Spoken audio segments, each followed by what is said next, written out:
এই গল্পটি কাল্পনিক, এটি কোনো ভুল উদ্দেশ্যে নেওয়া উচিত নয়। আরে আমি তোমাকে কিছু জিজ্ঞাসা করছি, বেটা, তোমার মন কোথায়? নিচে বসে সবজি কাটতে কাটতে মা বলল, তখন আমার মন অন্য কোথাও ছিল। হঠাৎ মন ফেরাতে গিয়ে বললাম, কি বলছিলে মা? তখন মা আবার বলল, আমি বলছিলাম যে আজকাল তোমার কাজ অনেক বেড়ে গেছে মনে হচ্ছে। আমি উত্তর দিয়ে বললাম, হ্যাঁ মা, অনেক বেড়ে গেছে। এখন তো সময় পাওয়া যায় না। তাই এখন আমি গ্রাহকদের ডিমান্ড পূরণ করতে ব্যস্ত আছি। শুধু কিছুদিন অপেক্ষা করো, সব শেষ হয়ে গেলেই আমি তোমাকে ফ্রি পাবি। নমস্কার বন্ধুরা, আজকের এই গল্পে আপনাদের স্বাগতম। আমার নাম অভয় এবং আজ আমি আপনাদের আমার এবং আমার মায়ের গল্প শোনাতে যাচ্ছি।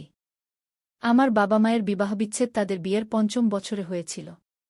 তখন আমার বয়স মাত্র ৪ বছর ছিল এবং আমার মা ছিলেন ২৪ বছরের। তখন আমার নানা আমার মাকে তার দ্বিতীয় বিয়ের জন্য বলেছিলেন, কিন্তু মা তখন স্পষ্টভাবে বিয়ে করতে অস্বীকার করেছিলেন। তখন কোর্টের রায় অনুযায়ী বাবা প্রতি মাসে ১০,০০০ টাকা এবং থাকার জন্য একটি বাড়ি দিয়েছিলেন, যার মাধ্যমে আমাদের সব প্রয়োজন মিটে যেত। তখন আমরা একটি সোসাইটিতে একটি বেডরুম এবং একটি কিচেনের ফ্ল্যাটে থাকতাম। তখন বাড়িতে শুধু আমি এবং মা ছিলাম, তাই আমরা দুজনেই একে অপরের সাথে কথা বলতাম। আমার মায়ের স্বভাব কিছুটা কঠোর ছিল, কিন্তু আমরা দুজনেই একে অপরের খেয়াল ভালোভাবে রাখতাম। এখন আমার বয়স ২৮ বছর এবং আমার মা ৪৮ বছরের। আমি গ্র্যাজুয়েশনের পর ফ্যাশন ডিজাইনিংয়ের কোর্স করেছিলাম এবং একজন বড ডিজাইনার সাথে কাজ শুরু করি। সেখান থেকে অনেক কিছু শেখার পর আমি নিজের একটি সেলাইয়ের দোকান খুললাম, যা ধীরে ধীরে ভালো চলতে শুরু করল। এখন আমার সাথে শুধু টেইলার কাজ করে।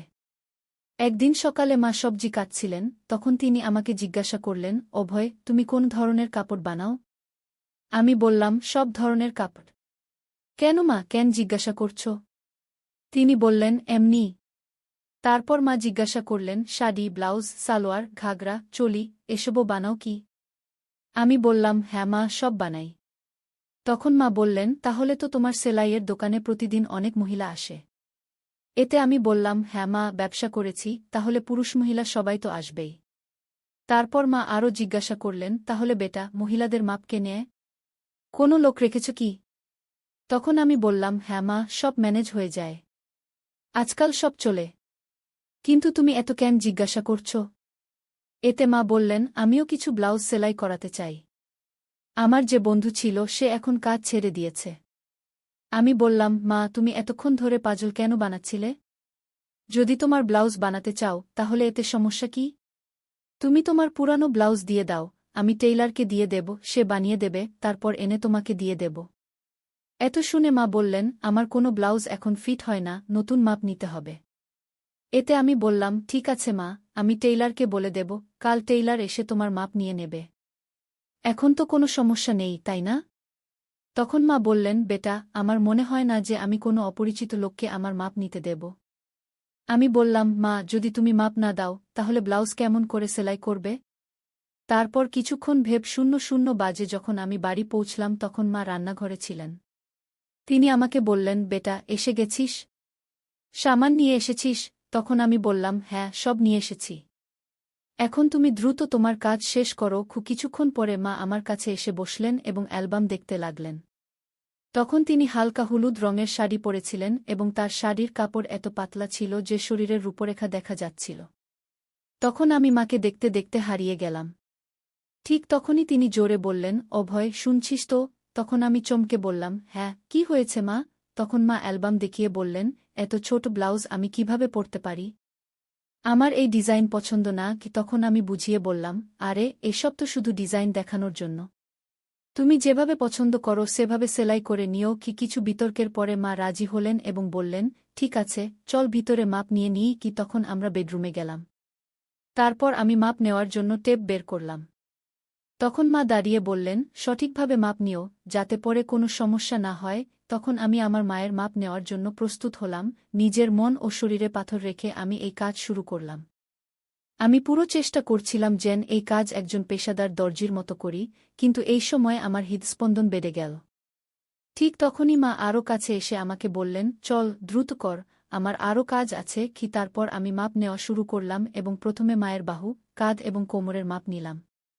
কিছুক্ষণ থেমে আমি মাকে জিজ্ঞাসা করলাম, মা, ব্লাউজের নিচের পাটটি এত ছোট কেন? এতে কি অসুবিধা হয় না? আমি শুনেছি অনেক মহিলার সেখানে কাপড় কাটতে সমস্যা হয়। তোমার কি কখনো এমন হয়েছে? এতে মা মাথা নিচু করে বললেন, আমার এখন পর্যন্ত কোনো সমস্যা হয়নি। তারপর আমি বললাম, আমার মনে হয় তোমার জন্য একটু বড় ডিজাইনের ব্লাউজ সেলাই করানো উচিত কি? এতে মা সম্মতি দিলেন এবং আমি আবার মাপ নিতে লাগলাম। আমি গলার মাপ নেওয়া শুরু করলাম, টেপ মায়ের গলার চারপাশে রাখলাম। তখন আমি খেয়াল রাখলাম যেন আমার আঙুল তার ত্বক স্পর্শ না করে এবং তার থেকে 1 ইঞ্চি দূরে থাকে। তারপর আমি জিজ্ঞাসা করলাম, গলা এত রাখব নাকি একটু কম বেশি করব?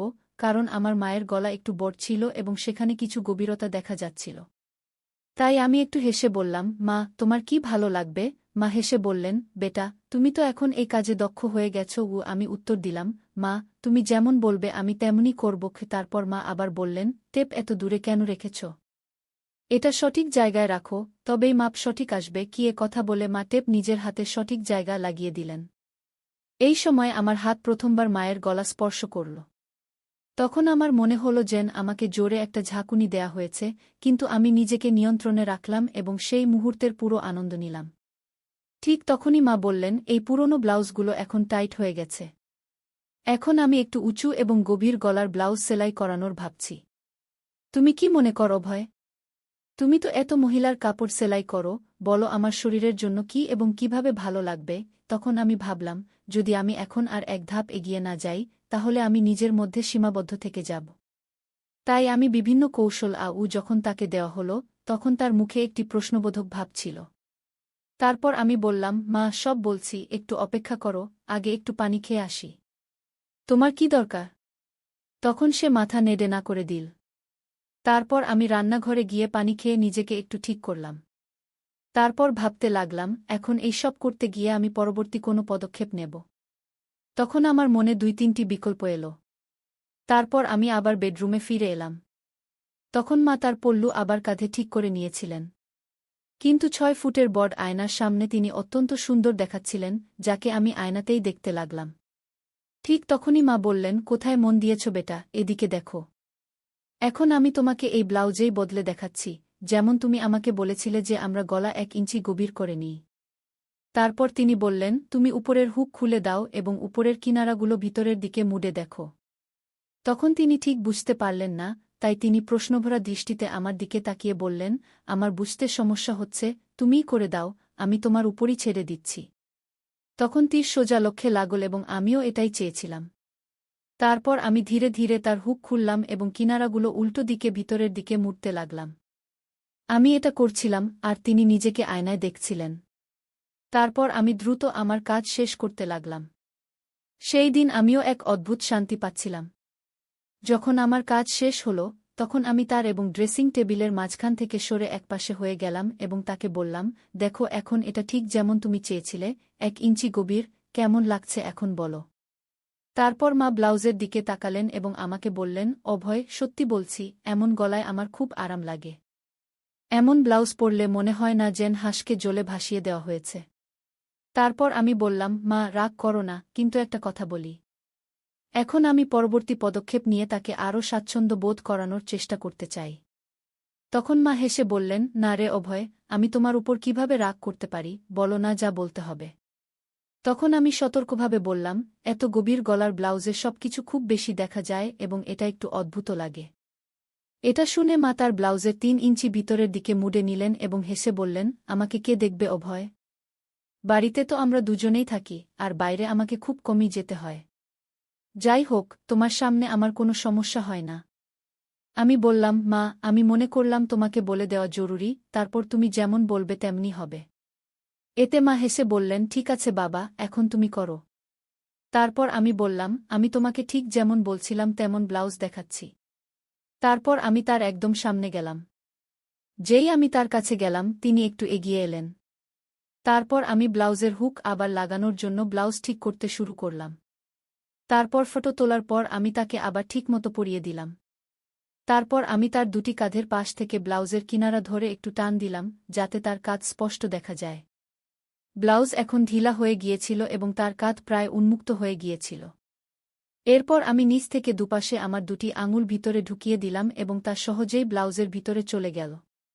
তখন তিনি আমার দিকে তাকিয়ে বললেন, কি করছো বেটা? আমি কিছু বুঝতে পারছি না, 1 মিনিট অপেক্ষা করো মা। আমি মাথা নেড়ে বললাম এবং তারপর আমার কাজে লেগে গেলাম। এখন আমি তার ব্লাউজের নিচের কিনারা ধরে একটু নিচে টান দিলাম। তারপর আমি তার ব্লাউজের নিচের 2টি হুক খুলে দিলাম।